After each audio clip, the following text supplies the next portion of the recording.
Good evening, everyone, and welcome to the secretsofwriting.com's Expanding College Opportunities Speaker Series.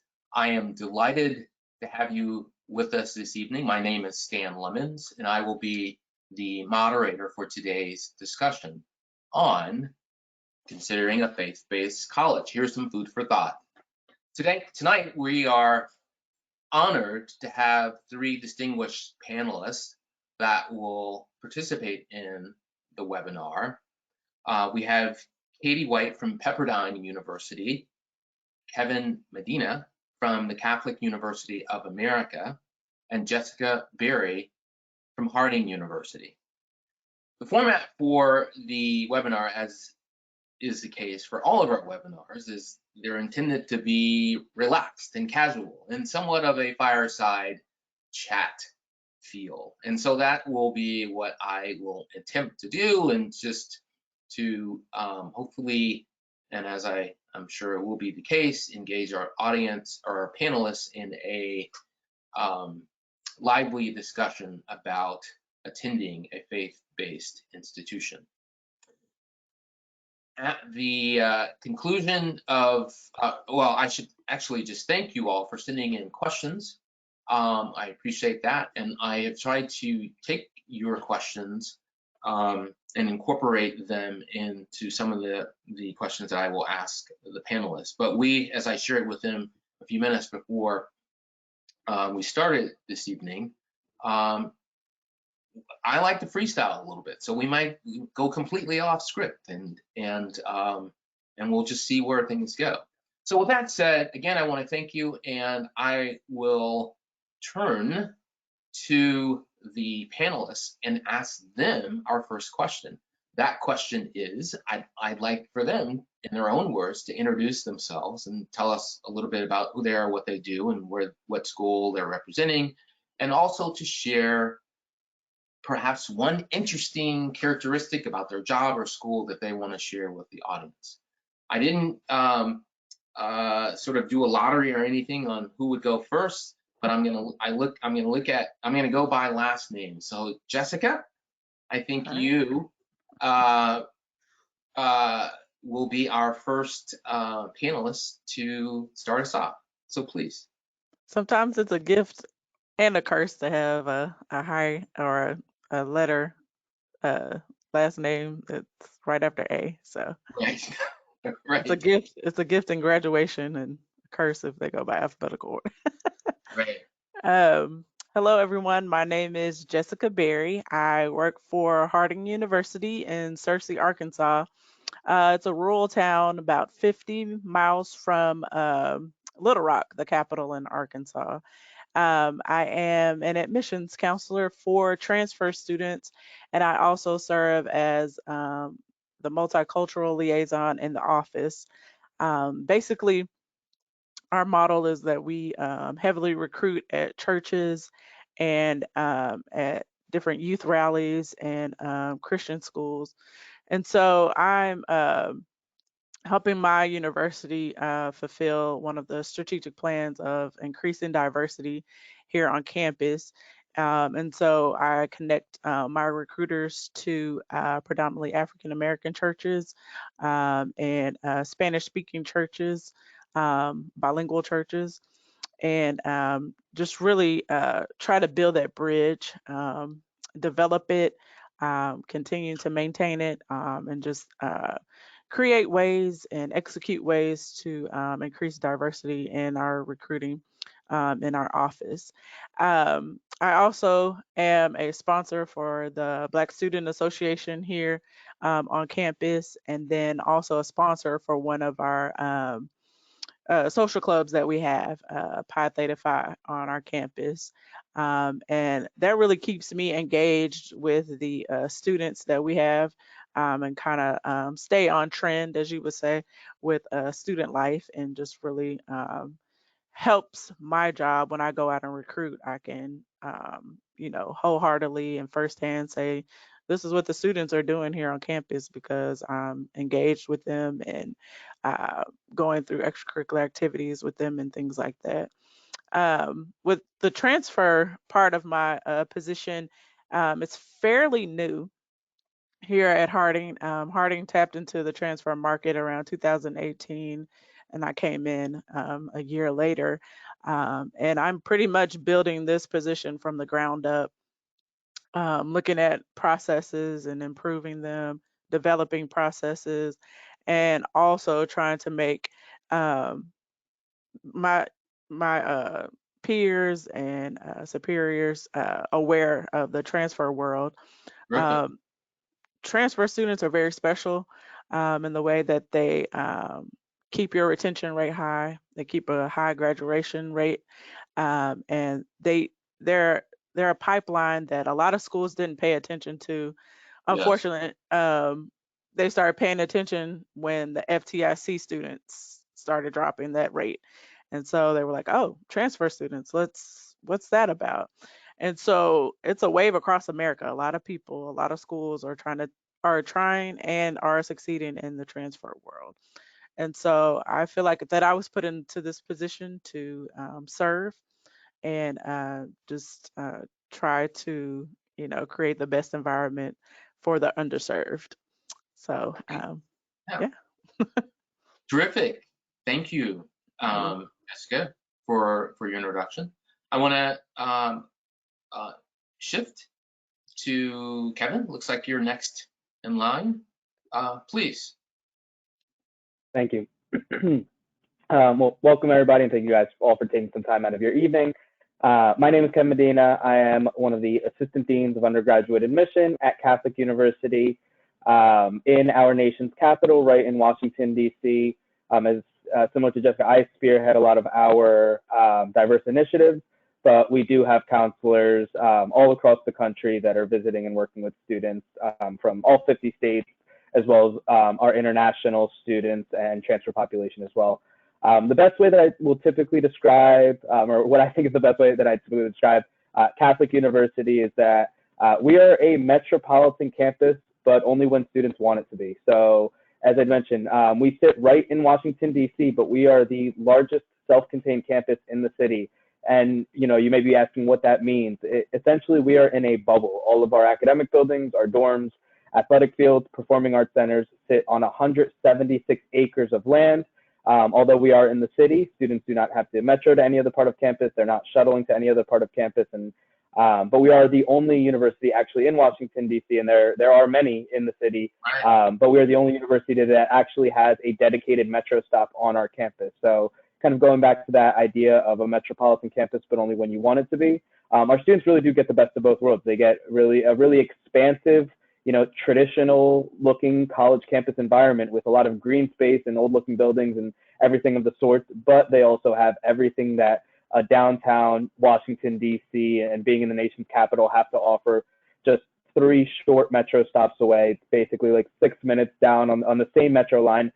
So whether it's for your internship or for the events that are going on or just to go enjoy the monuments and go visit the things that are happening in DC, you really do get the best of both worlds. You can have that fast-paced city lifestyle every day, every weekend, but you don't have to be surrounded by it 24/7. You always have a home base to come back to, which I think our students find really, really refreshing. That again, it is whatever balance that they want.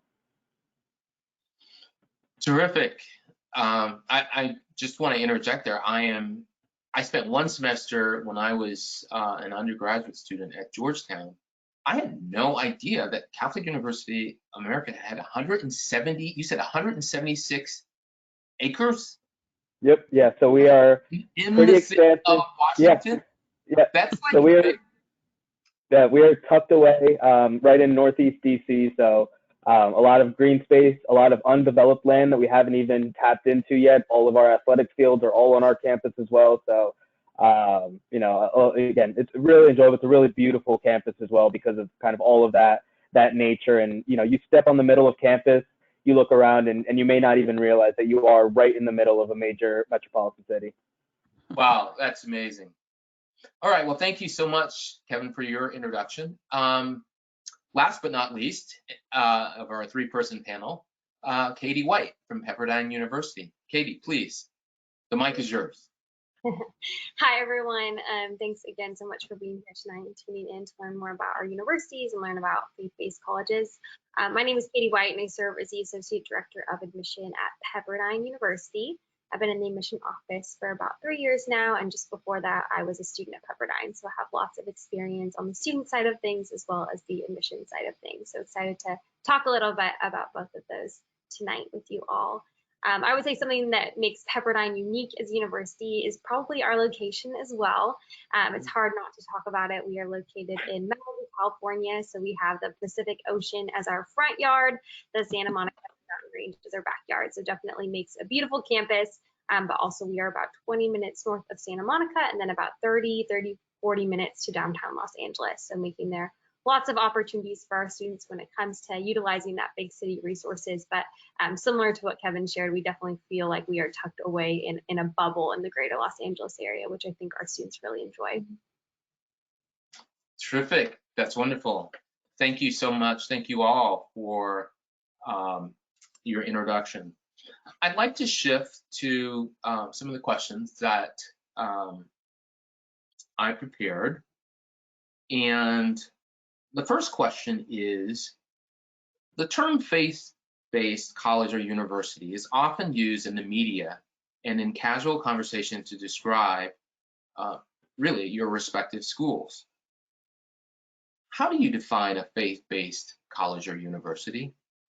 And I will open that question to the panel. Anyone that wants to jump in, please do. I like to define it as community. There are students that have lived a Christian life and lived in the faith and has served, and they want to continue in that type of lifestyle. And they also want to see a community in their higher education. And so they pursue Christian education. There's also people that have lived a very rough life.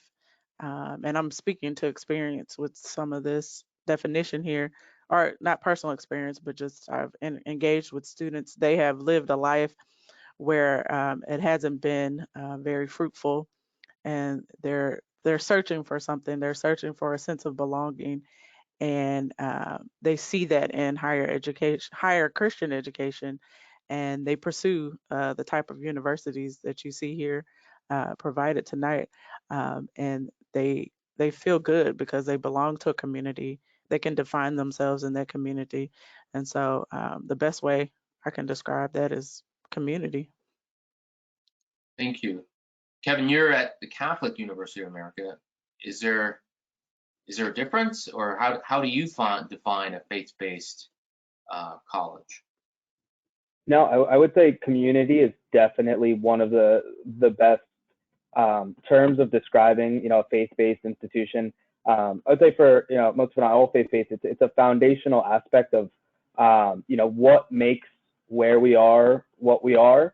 That being said, at Catholic University specifically, and I would say that this applies to many faith-based institutions, that we always like to say that we are an and institution. So we are a Catholic-based institution, and you have the opportunity to do research, and you have the opportunity to, participate in athletics. And so we always, uphold that Catholic faith and that Catholic, foundation and that faith-based foundation.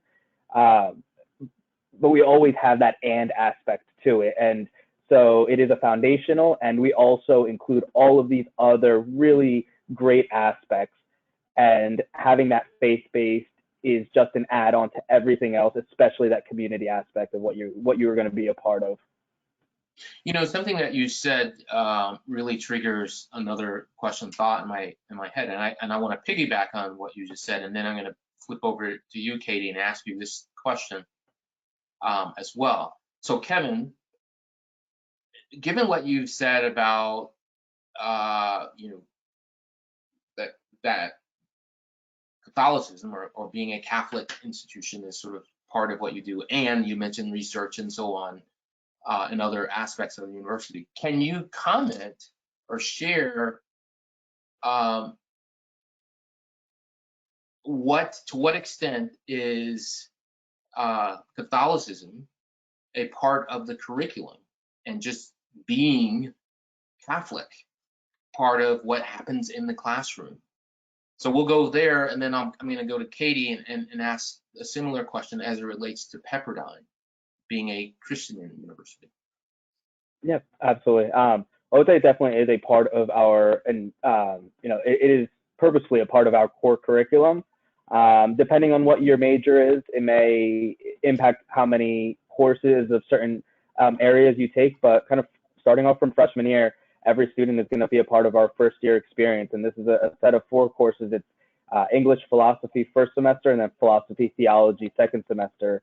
But for the most part, all of our courses, even those who are STEM based or really things that you may not consider being theologically based, are going to be cored in that, in that common good, and looking at that core curriculum of how can we incorporate those Catholic teachings within all aspects of our academic teaching.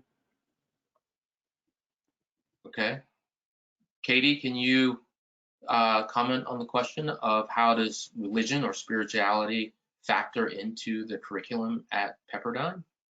Yeah, definitely. So all of our students at Pepperdine are required to take 3 general education religion-based courses. So all of our students take an Old Testament course, a New Testament course, and then a 3rd class called Christianity and Culture, which is designed to draw connections between today's culture and then religious teachings in various topics that pique students' interest. So that's the main way that it's embedded into the academic curriculum at Pepperdine. But I would also say, kind of going back to the question beforehand as well, is being at a faith-based institution like Pepperdine, it really is woven just into the academic pursuits of all of our faculty and students. Our faculty don't have to sign a statement of faith at Pepperdine specifically. I know some Christian schools do, but I think having that purpose behind academics, behind the classroom, asking students those why questions about why does this matter? Why does your vocation matter? Why does your career goal matter? Is really woven into just the way that our faculty teach and preparing students for lives of purpose through that faith-based lens. Mm. What happens if a situation, and I don't know if this is sort of a student that would even end up on the campus of Pepperdine, but if I'm in a class at Pepperdine or at Harding or at the Catholic University of America, and I sort of take a stance that is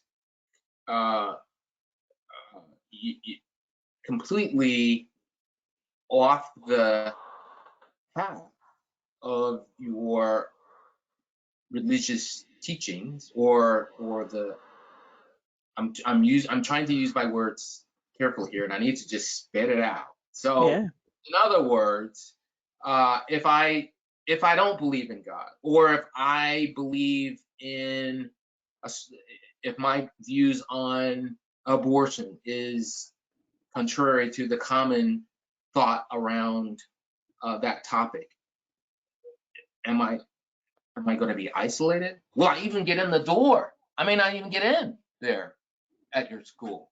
Can Amy help me out here? What does a person like that do? Maybe they don't apply. I don't know, but what do you think? I can start off and speak for Pepperdine specifically. So about 70% of Pepperdine students identify with the Christian faith, and about 30% do not. So certainly, if that is not something that you agree with when it comes to Christian faith, you don't have to be a Christian. You don't have to pursue that.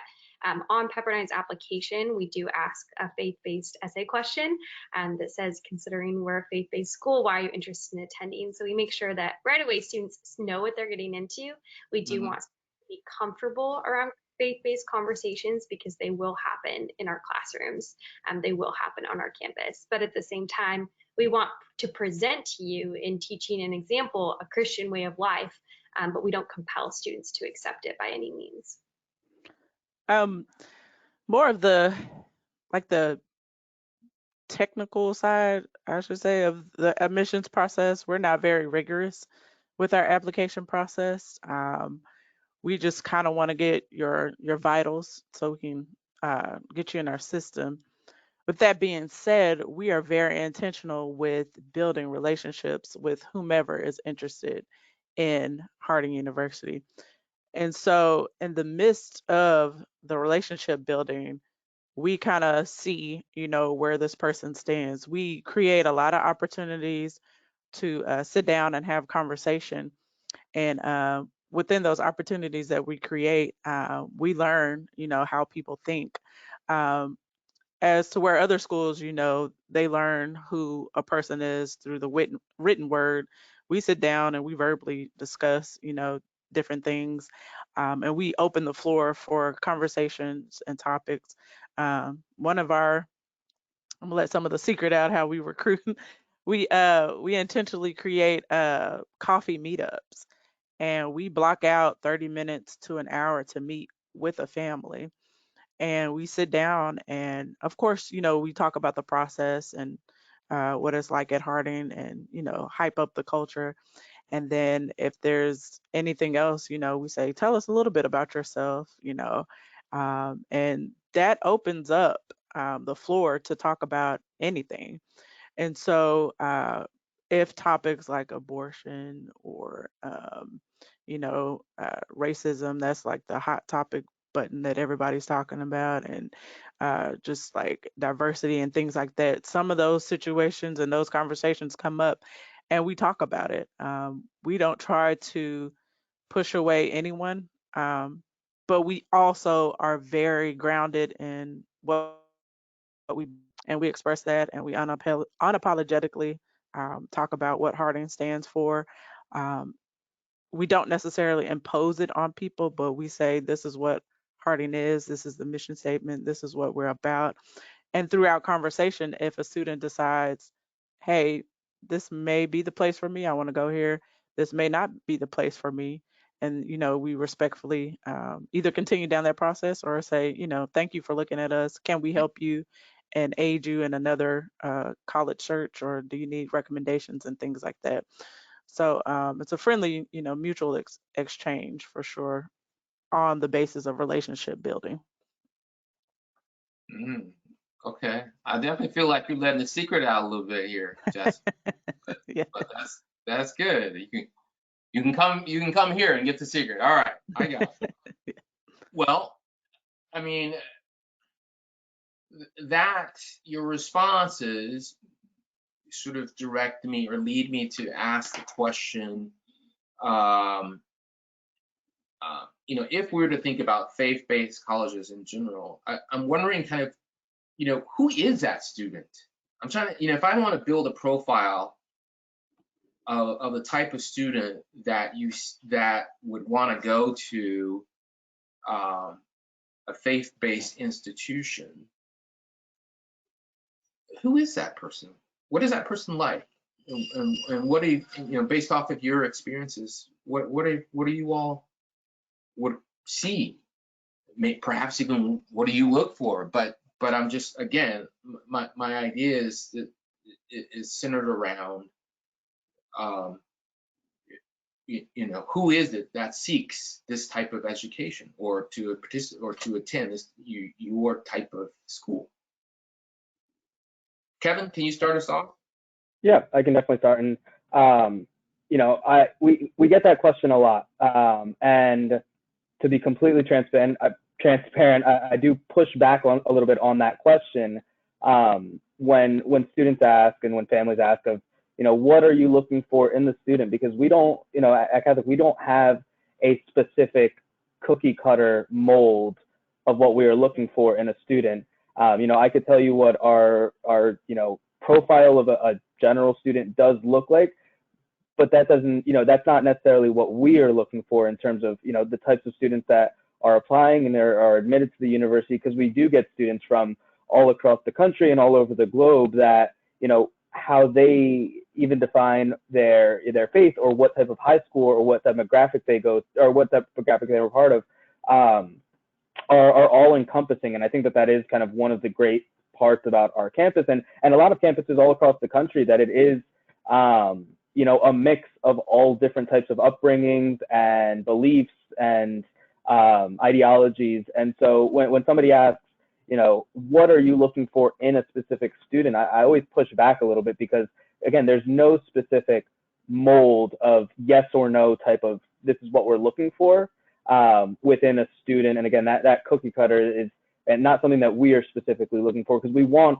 a really diverse, not only demographically, but diverse pool of students that are coming from all different types of upbringings and experiences and, everything all encompassing.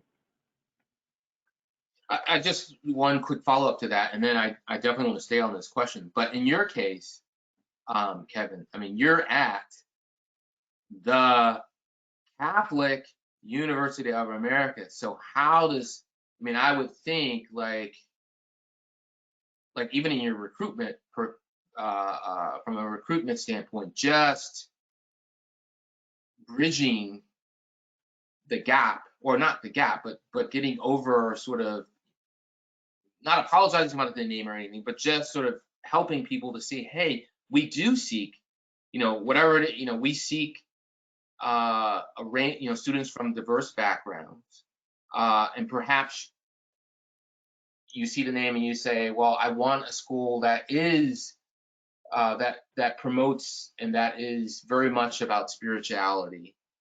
I would imagine. So I mean, how do you deal with, how do you manage the name? Yeah. So we are obviously, we are very front facing, and that is, as Jessica had mentioned, that is not something that we are going to apologize about. It is not something that we are, not privy to, or that we understand that, and we are never going to apologize for, who we are in terms of what our mission stands for, the vision of the university. And again, we're not hiding behind anything, because again, as soon as you come up to our table at a college fair or at an event, there's a baseline of understanding what our name is before you even speak to any of our wonderful admissions staff. So it's not something that we are ever going to hide behind, and we're unapologetic within our mission. And it goes back to that and university.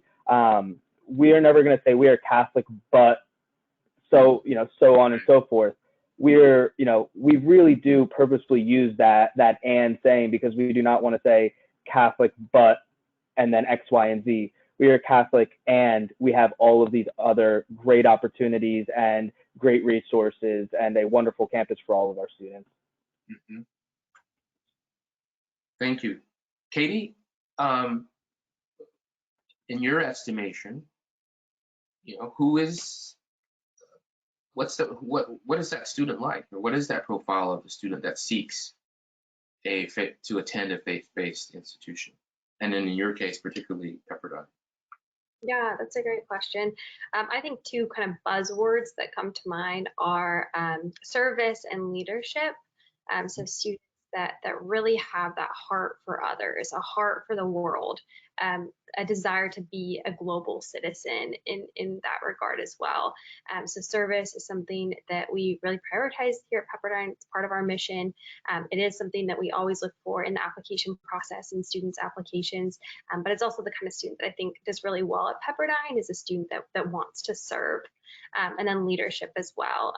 We really strive to promote leaders, and so we're always looking to bring leaders to our campus who want to lead when it comes to being a spiritual leader and lead in professions and lead in the world. So I think leadership and service are always two things that we're looking for throughout the application process, but also the type of students that I think does well at a university like Pepperdine.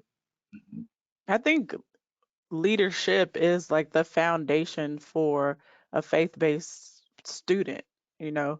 Mm-hmm. Um, because if that student is living and have learned the Christian life, they've seen how the ultimate leader, Jesus, has lived the 33 years on earth, and they saw the leadership skills that he possessed, and so they modeled their life after that. And if you model your life after something that's the best, then naturally you're going to evolve into leadership. And I can safely say, I don't know Katie or Kevin, but I can safely say they probably have some type of leadership scholarship or leadership program at their institution to help promote that within high school students, especially faith-based high school students, to strive for. They we definitely have that at Harding University. We say, hey, we know that you are working hard not only at your school but also at your church. We want to award you for that, and here's a scholarship for that. Here's the process to receive that scholarship. In addition to leadership, a faith-based student is high achieving. They're going to give their best in sports.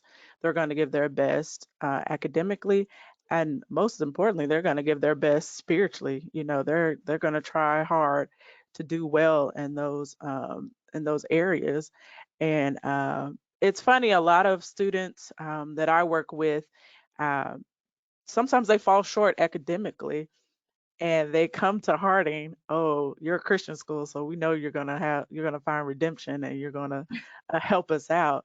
Yes, my GPA is trash, but you're gonna help me get back on track because you're a Christian school. And yes, we want to help you get back on track, but we don't want to enable bad behavior or bad habits.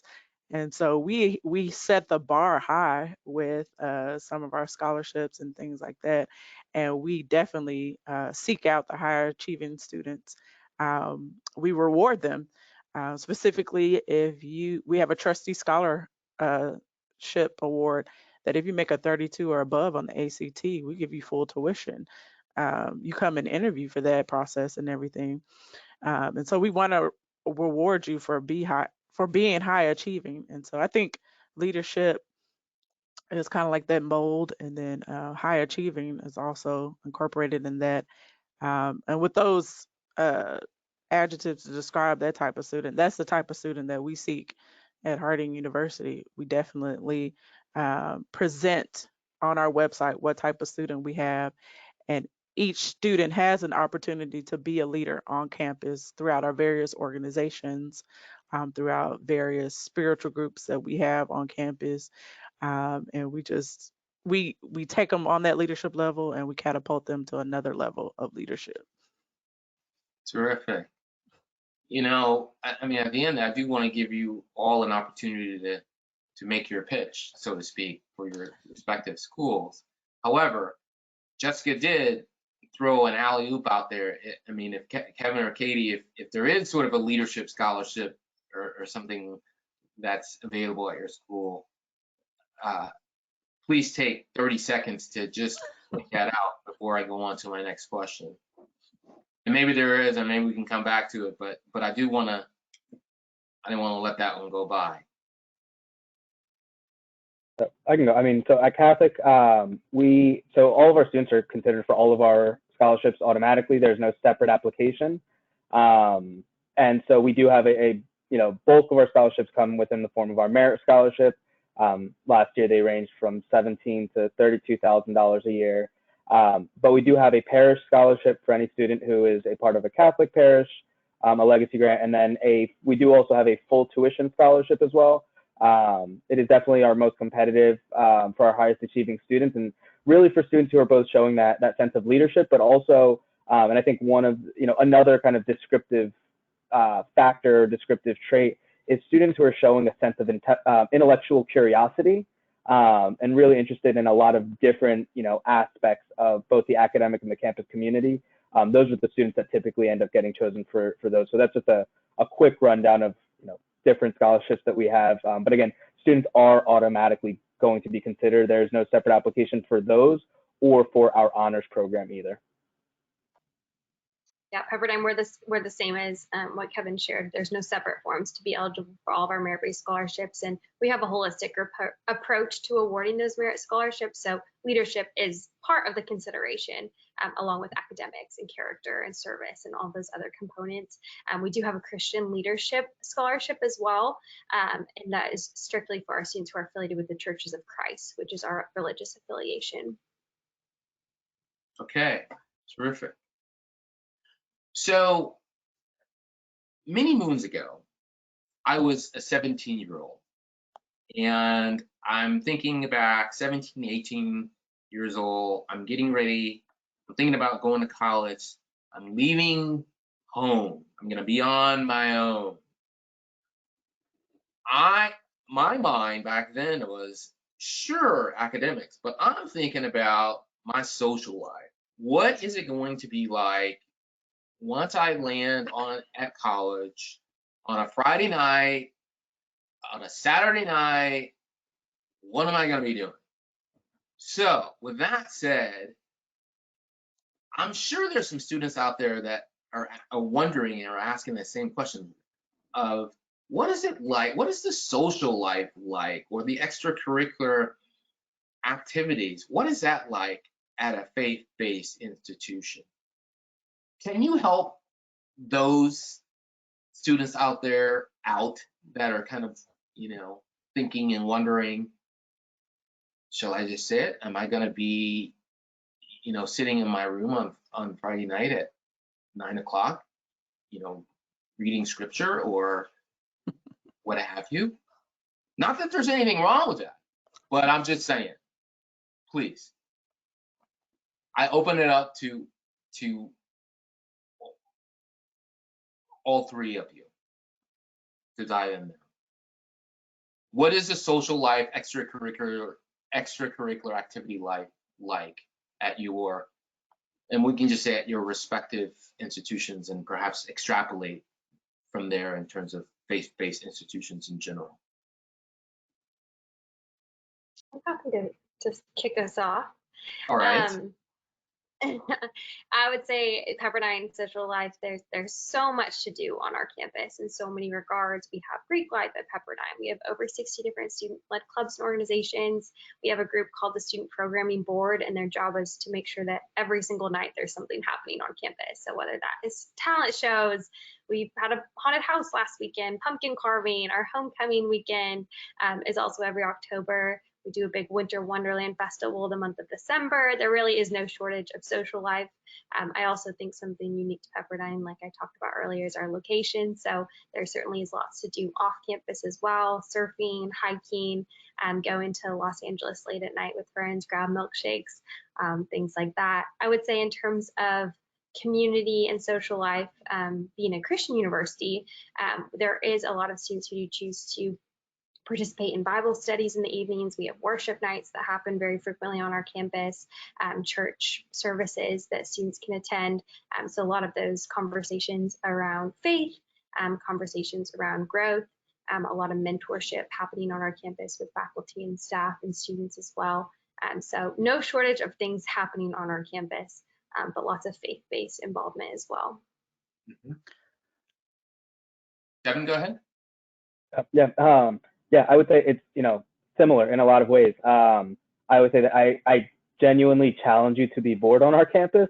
I think we're very much a product of, that bubble environment in terms of the heavy majority of our students are living on campus for most, if not all of their time. And then the students who decide to live off campus literally move right across the street. And it's actually Catholic University land. So we have over 100 different clubs and organizations that are all active. They have to stay active to, remain a club organization. We typically will average it out at about 50 different events that are happening weekly on our campus. And similar to as Katie had mentioned, we do have a campus activities board as well. That is, their sole job is to make sure that there are always things happening. And those are just, those specific events and those specific activities that are happening just on our campus. Once you add in all of the things that are happening in Washington, D.C., the number is infinite at that point, whether it's going to a ball game or going just to visit the monuments or anything like that. In terms of those faith-based opportunities, campus ministry is definitely, I'd say, our largest overall organization. Our service and social justice office also runs out of campus ministry as well. So, all encompassing in all aspects of whether it's service work or, just the faith-based events that they're hosting and which are, plentiful. There's always something going on within that realm. In terms of, within that same faith realm, we host typically about 10 different masses that go on daily on campus. And these masses, while they are not required, they are actually constructed in a way to be, I'd say, beneficial to the young adult. So they start a little bit later in the morning than, you know, a typical mass might start at your local church, and they go all the way till, on most days, I think they run until 10 p.m. The last one starts at 10 p.m. at night. And this was created in a model to, you know, to cater to that young adult that is probably, as you mentioned, going to be staying up a little bit later and probably not waking up as early as, you know, others may be in the, you know, professional or just the regular world after college. So everything is really geared towards that young adult and kind of, you know, meeting them where they are. I understand. Yeah. Jessica? Campus life is built around building relationships and community. So we create a lot of opportunities for our students to come together. Um, because we are in a rural area, it takes a while to get to like the city, or you know, you just can't go across the street and, you know, hit up a local place as quickly as other campuses are. So we dedicate to having big concerts on our campus through our campus activity board. Um, we just had a concert with the band Coin. I'm not sure if you guys are familiar with them or not. We brought them on campus. When I was at Harding, and we always have a joke, we brought Taylor Swift on campus before anybody knew who she was. And so I always say, if you want to be an artist and you want to blow up big, perform at Harding University and you will excel in entertainment. Would you invite me? Maybe if you're good No, enough. Do you have I'm enough just you have enough YouTube likes? We might right, bring. right. That's how Before you I get become validated. a big singer, right? Yeah, Yeah, right. that's how you get All right, validated now all through right, all YouTube. right. But we dedicate to at least having an activity every Friday and Saturday. And then we always dedicate to bringing a big act. At least we try once a semester, or if not, we try to bring in a really big act for the whole academic year. Uh-huh. Um, Another thing that we have is our social clubs. They do display Greek letters, but we refer to them as social clubs. And our social clubs, that's a way, going back to our leadership conversation, that's a way that our students show a lot of leadership. There's a president of the club, vice president of the club, activities director. They have sort of a cabinet, and those people create activities, create functions, create service oriented type activities, and those students get connected through all of those types of events. Um, and then a lot of our churches are very hands on with our students. We have a lot of families that'll host a lot of our students. I don't have specific percentage of our students, but I can safely say majority of our students travel 10 plus hours to Searcy, Arkansas, because we recruit in all 50 states. And so we have a lot of students that come here that can't easily go home. And so we have host families that will invite you over for game night, Mhm. karaoke night. A lot of students also are very health conscious here. And so students will go out and just go for a run because there's a lot of trails accessible for our students here in Searcy, Arkansas. The scenery is beautiful. The city lights are beautiful. The beach is beautiful, and the trees and the forest is just as beautiful as well. And so a lot of people are shocked when they come to Arkansas because they don't realize how beautiful it is, and how it's a different sense of calm when they come here. And so we have those type of opportunities for our students to engage in and just really build relationships off of. Terrific. I've not been to Searcy, Arkansas before. I have been to Most people Malibu, have and I know what that's like, and certainly in DC. So I have to come and check it out. Well, all of you are experienced admissions officers. So even beyond just the faith-based institutions, you know, we at our organization, we really make an effort and we really try to reach families, middle families of middle school students and high school students, and to just share information, because oftentimes the lack of information is really a barrier for people to pursue higher education. And we want to sort of expand college opportunity broadly. With that being said, and in the remaining minutes of our time together here, I want to ask you all very quickly, maybe if you could share one or two key pieces or bits of advice that you would give to a family as it relates to planning and preparing for college. And it doesn't matter whether it's a faith-based college or not. Just, let's just help the folks on the webinar and folks that will listen to this months, years down the road. How can we help them access higher education from your vantage point? So if you can share one or two bits of advice, that'd be great. Kevin, I want to start with you and then go to Katie and then Jessica. Yeah, perfect.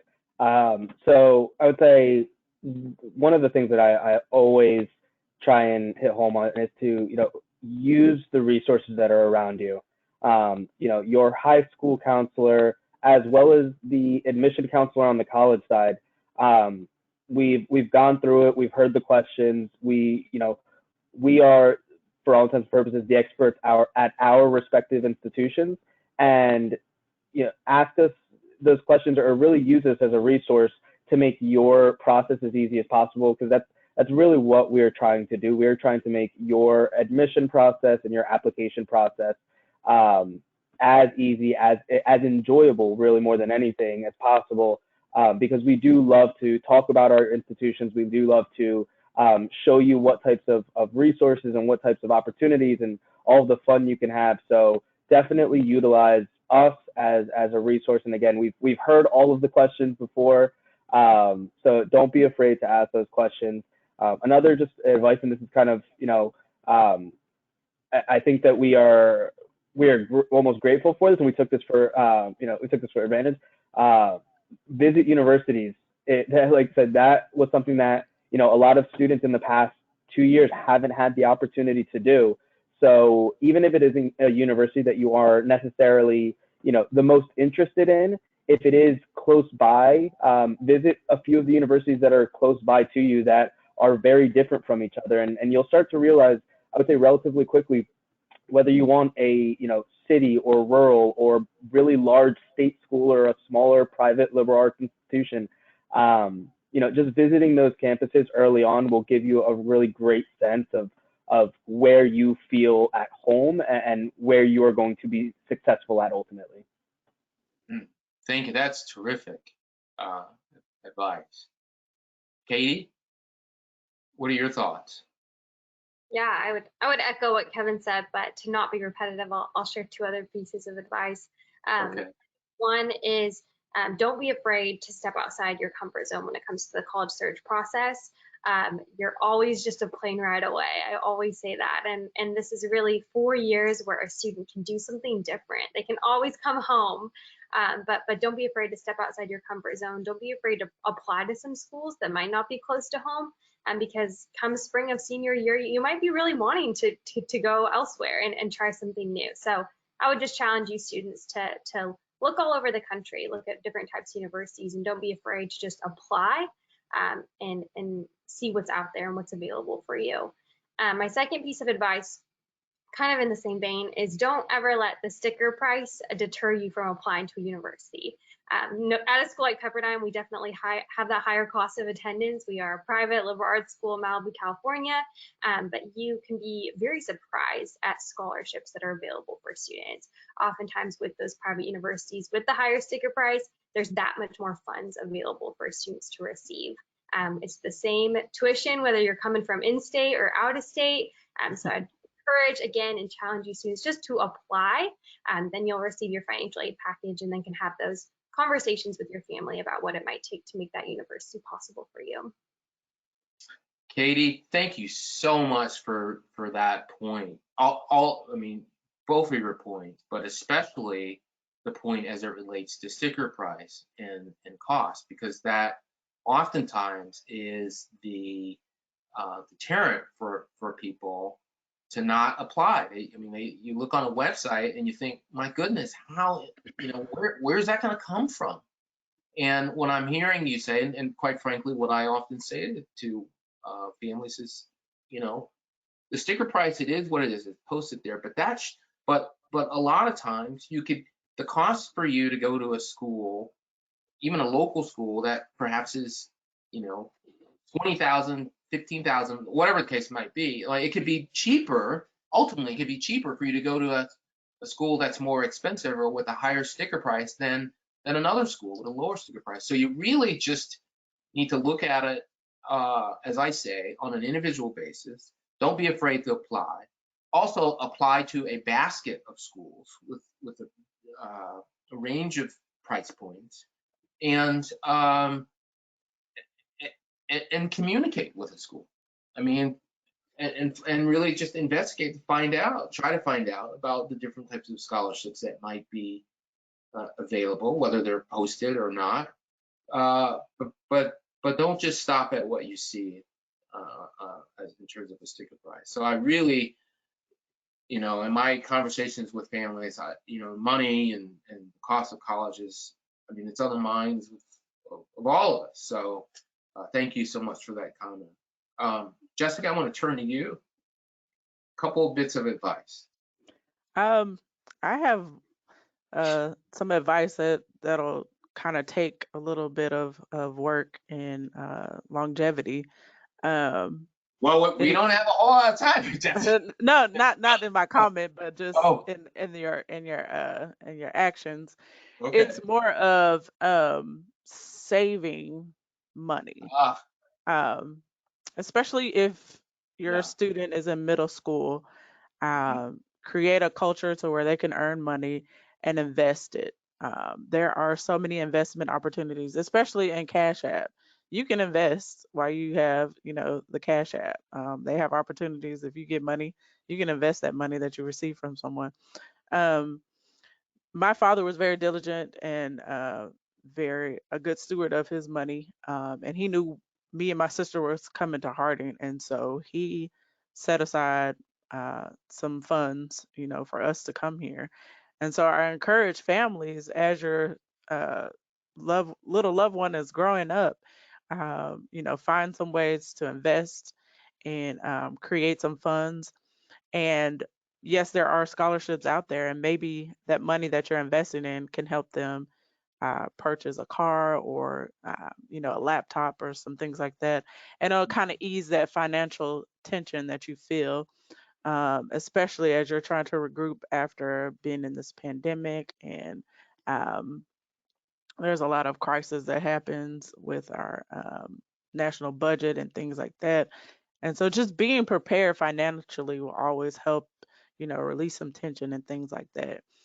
For high school students to find the school that they want to look at, in addition to visiting and applying, also look at ratemyprofessor.com. That's a Mm, website that they can go to and see what type of professors are out there at these different institutions, and you can hear from the students that are going through that institution, what the atmosphere is like in a classroom, and get firsthand feedback from those students about what it's like to be in a certain class, or what the culture is like at that campus. So that's my bits of advice there.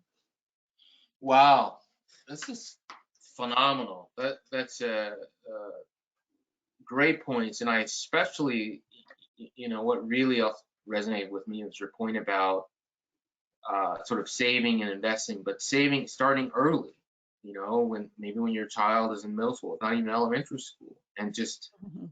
even if coming to by the time you're a senior and you're applying to college, just having some money Mhm. that may be able to take care of. Maybe it's a laptop, maybe it's uh, the first semester books, or maybe Mhm. half of a tuition a semester. But coming, with some money saved is certainly uh, better than none. Mhm. In my in my view. So yeah, that's terrific point. So we only have just a few minutes remaining, and I'd like to ask you all sort of the marquee question, which is, what is the value? This is going back to our theme for today's presentation. But when you reflect on your schools, what is the value of attending a faith-based institution? And in your response to this question, that's one, feel free, after you comment on that general question of what's the value, now that as we put it all together, what's the value of attending a faith-based institution? Please feel free to share why you should come to the Catholic University of America, Pepperdine University, and Harding University. Let's start with Jessica, then we'll go to Katie, and then we'll end with Kevin. The value of Christian education is just solidifying that those core values that you learned as you were growing up under your parents or whomever the leader was spiritually in your life. And so going through Christian education will definitely help you develop and execute those skills that they were talking about. And the reason that you should come to Harding University is the job placement opportunities that you will receive. We have 95 to 100% job placement in our college. About 25% of our student body majors in College of Business because of their job placement. Our College of Education has a 95% passing rate on the state licensure exam when they're trying to get certified for teaching, and also nursing. We have the top nursing program in the state of Arkansas with 100% passing rate in the state exam that they have to take to become a nurse. And that's off of the first try. And so those are the reasons why you should come to Harding University. Okay. All right, Katie. What's the value of attending a faith-based college or university? And secondly, why Pepperdine? Yes. I think the value of attending a faith-based university is growing as a whole person. So growing spiritually, academically, professionally, culturally, socially, really having that holistic growth happen during your college years, and being surrounded by like-minded, kind, selfless, ambitious people, which will really grow and strengthen you as a person. And then why you should attend Pepperdine. We are a top 50 ranked academic institution. So having that faith-based school but doesn't compromise on our academic rigor is something that's unique to our university. And then we're also ranked 3rd in the nation for study abroad. So if you are interested in studying abroad, traveling, I spent my whole sophomore year in Switzerland with Pepperdine. About 80% of students choose to study abroad, and for up to a year during their time on our campus. So that's why you should choose Pepperdine. Terrific. All right. Switzerland. Half a semester, huh? All right. It's terrific. All right, Kevin, you're last on our list. Yeah. So I would say in terms of attending a faith-based, just to reiterate what my colleagues here said today, that growth and that reinforcement of those core values, I think is so important. And we mentioned it earlier, but, a really strong and genuine community environment is something that you're going to find at a faith-based institution. I would say that holds true for all of our institutions here today. In terms of Catholic University specifically, as I mentioned earlier, we have a wonderful mix of city and traditional college campus environment. We like to say that the ceiling is as high as you want to make it in Washington, D.C. And if you stay in Washington, D.C. long enough, you'll meet anybody who you want to meet, because everybody comes through here at some point. But one thing that people don't necessarily know about is that Catholic University is actually the second oldest research institution in the United States as well. And so we do all of this with a faith-based and a liberal arts core, but still really upholding that sense of research with a wide array of different programs. So anything from our politics program, for obvious reason, being a very popular program in DC, but also our engineering and our nursing students, as well as architecture and business, are all of, some of our top programs. So for students who are looking for a wide array of, academic experience with a research base, and then obviously being in the city, is always an added benefit that we have as well. Terrific. Well, your feedback, all of you, has been terrific, enlightening, informative, and I must say, I personally am just so grateful and thankful to all of you for taking the time out of your very busy schedules to share with our audience your perspective or perspectives on attending a faith-based college or university. I've certainly learned about each of your respective institutions. I will say you represent them well. You're outstanding professional. So to Jessica Berry from Harding University, Katie White from Pepperdine University, Kevin Medina from the Catholic University of America, on behalf of thesecretToWriting.com, we want to thank you all for joining us this evening. To our audience, I want to thank you for taking time out of your busy schedule. As I said at the top of our conversation, our goal is to expand college opportunity, college or university opportunity. And so we really seek to get information out, let people know about the steps to attend college, and we do this because it's important. So I ask you all to please share information about our secretToWriting.com Expanding College Opportunity Speaker Series with your friends and your family. Next month, we will continue with our speaker series.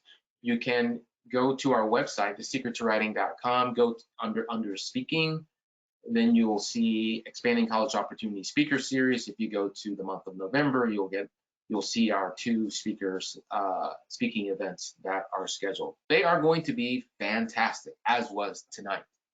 So with that said, I'm going to, as they say, I feel like there was some famous late night host that maybe has the perfect closing. I don't have that closing. So I'm just going to say thank you all again. I wish you all a terrific evening, and I look forward to seeing you at our next Expanding College Opportunity Speaker Series events. Bye for now. Good night. Good night.